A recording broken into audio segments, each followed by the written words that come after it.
안녕하십니까. 전종희 목사입니다. 11월 6일 목요일 매일 성경 묵상입니다. 에스라 5장 1절로 17절입니다. 선지자들 곧 선지자 학개와 이또의 손자 스가랴가 이스라엘의 하나님의 이름으로 유다와 예루살렘에 거주하는 유다 사람들에게 예언하였더니 이에 스알디엘의 아들 스룹바벨과 요사닥의 아들 예수아가 일어나 예루살렘에 있던 하나님의 성전을 다시 건축하기 시작하매 하나님의 선지자들이 함께 있어 그들을 돕더니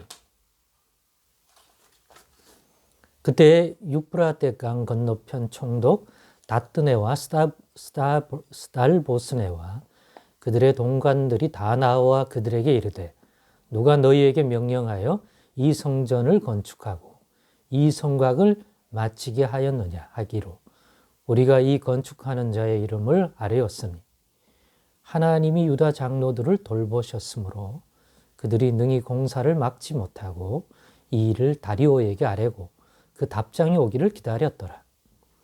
유브라데 강 건너편 총독 다뜨네와 스달보스네와 그들의 동관인 유브라데 강 건너편 아바삭 사람이 다리오 왕에게 올린 글의 초본은 이러하니라. 그 글에 일렀으되 다리오 왕은 평안하옵소서. 왕께 아뢰옵나이다. 우리가 유다도에 가서 지극히 크신 하나님의 성전에 나아가 본즉 성전을 큰 돌로 세우며 벽에 나무를 얹고 부지런히 일함으로 공사가 그 손에서 형통하옵기에 우리가 그 장로들에게 물어보기를 누가 너희에게 명령하여 이 성전을 건축하고 이 성곽을 마치라고 하였느냐 하고 우리가 또 그 우두머리들의 이름을 적어 왕에게 아뢰고자 하여 그들의 이름을 물은즉 그들이 우리에게 대답하여 이르기를 우리는 천지의 하나님의 종이라 예전에 건축되었던 성전을 우리가 다시 건축하노라.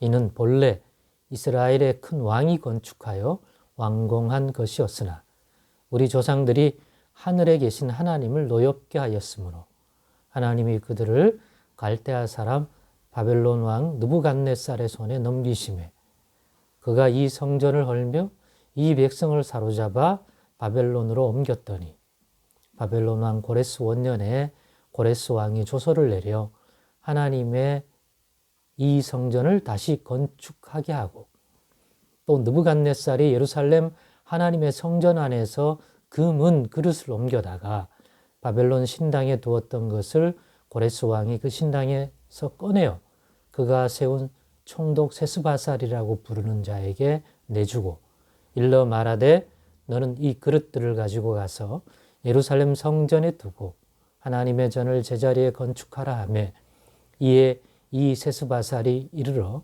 예루살렘 하나님의 성전지대를 놓았고 그때로부터 지금까지 건축하여 오나 아직도 마치지 못하였다 하였사오니 이제 왕께서 좋게 여기시거든 바벨론에서 왕의 보물 전각에서 조사하사 과연 고레스 왕이 조서를 내려 하나님의 이 성전을 예루살렘에 다시 건축하라 하셨는지 보시고 왕은 이 일에 대하여 왕의 기쁘신 뜻을 우리에게 보이소서 하였더라. 아멘. 네, 오늘은 능히 돕는 손길을 보내주시는 하나님, 능히 돕는 손길을 보내주시는 하나님이라는 제목으로 묵상 나눔을 갖겠습니다.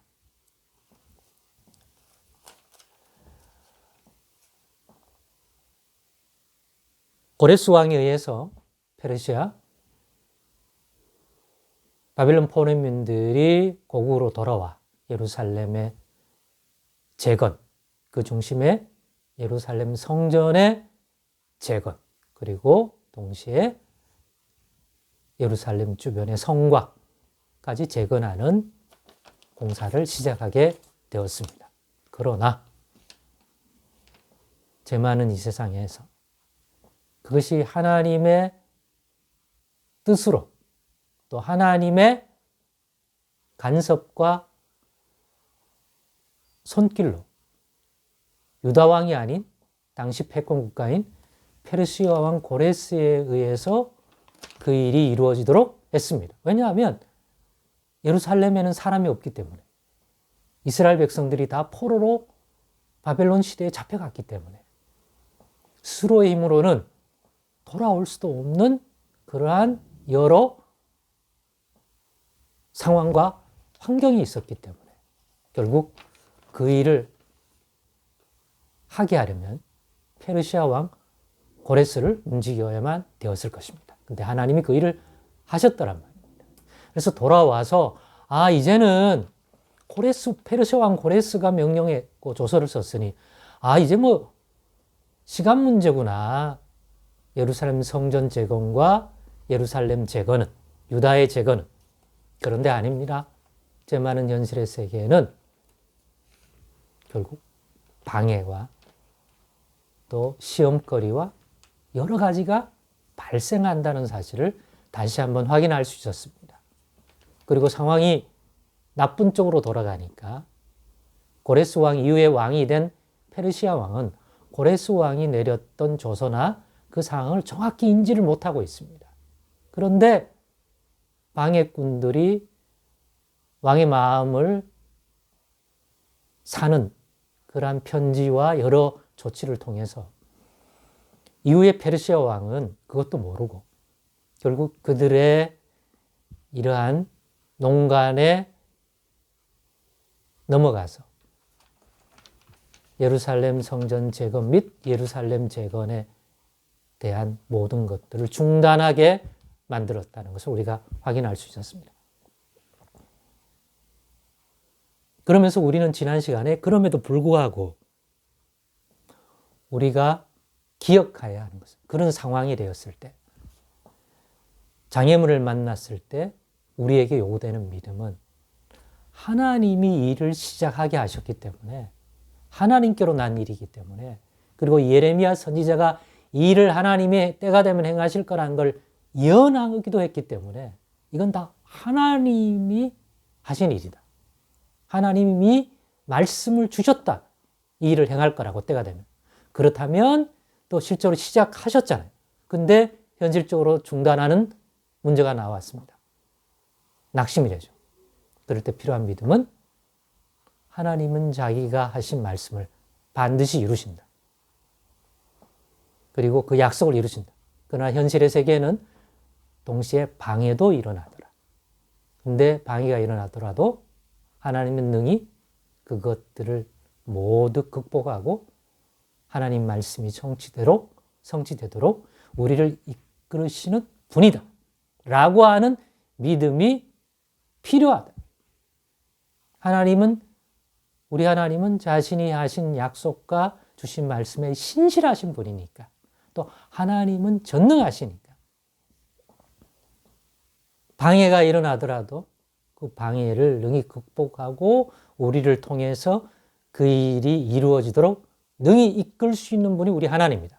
그러니까 방해를 보고 낙심이 찾아올 수밖에 없지만 그때 거기에 매몰되지 말고 우리 하나님이 어떤 분인지를 기억하고 깨닫고 때가 되면 또 하나님의 손길 속에서 이 문제를 능히 넘어설 수 있는 그러한 도움을 줄 것이다. 길이 열릴 거다. 라고 하는 소망으로 인하여 눈앞에 있는 어려움들에 좌절하지 말자. 낭망하지 말자. 때가 되면 분명히 그런 손길을 보낼 것이다. 라는 믿음을 가지자고 했습니다. 그랬더니 이어진 오늘 본문에 드디어 하나님께서 돕는 손길을 보내주시는 것을 보게 됩니다. 그게 바로 다시 건축할 수 있도록 하나님 뜻을 전달하고 힘을 주도록, 옆에서 도움을 주도록 지도자들과 또 백성들이 힘있게 일어나도록 하나님의 선지자들을 보내사 하나님 뜻을 전달하고 힘을 내도록 하는 것을 보게 되는 거죠. 이때 하나님의 선지자가 학개와 스가랴입니다. 그리고 동시에 그걸 보고 또 방해하러 들어오는 세력이 있었지만 하나님께서 유다의 지도자인 리더인 장로들을 돌아보셔서 그들이 이 공사를 막지 못하고 오히려 그 당시에 페르시아 왕 다리오에게 아랬지만, 오히려 나중에 보게 됐지만 이 일이 더 성전 재건과 예루살렘 재건에 확고부동한 길이 열리는, 배경을 열어주는 일이 되는, 합력하여 선을 이루게 되는. 근데 이게 사람의 힘이 아니라 우리 하나님께서 돌보셨기 때문이라고 오늘 본문에 나타나고 있습니다. 그렇습니다. 방위도 있지만 돕는 손길을 보내주셔서 일을 이루시게 하시는 분이십니다. 왜? 그 일이 하나님께로 났기 때문에. 선지자인 예레미야를 통하여 때가 되면 이 일을 행할 거라고 말씀하신 분은 우리 하나님이기 때문에. 하나님은 자신이 우리에게 주신 약속을 반드시 지키시는 하나님. 그런데 현실에는 방해도 있고 도전도 있어서 우리가 그것만 쳐다보면 낭망하고 어려울 수 있지만 우리 하나님이 누구신지, 이 일이 하나님께로 났다면 반드시 이루어진다. 때가 되면 다 하나님의 손길들이 일어난다. 그러니 어려움만 방해만 생각하며 낙심, 우울, 근심, 좌절 속으로 들어가지 말고 그런 중에도 능히 돕는 손길을 보내셔서 약속하신 말씀을 이루시는 하나님이라는 것들을 기억하고 믿음으로 바라보고 그 손길을 주실 때 아멘하고 힘있게 일어날 수 있는 그런 우리들이 되자. 오늘의 우리의 현실에도 이와 같은 하나님임을 기억하고 예수 그리스도 안에서 우리는 능히 이 일을 이루시는 우리 하나님을 바라보자. 그 믿음 견고히 뿌리 내리며 묵상 나눔이 되었기를 원합니다. 기도하겠습니다.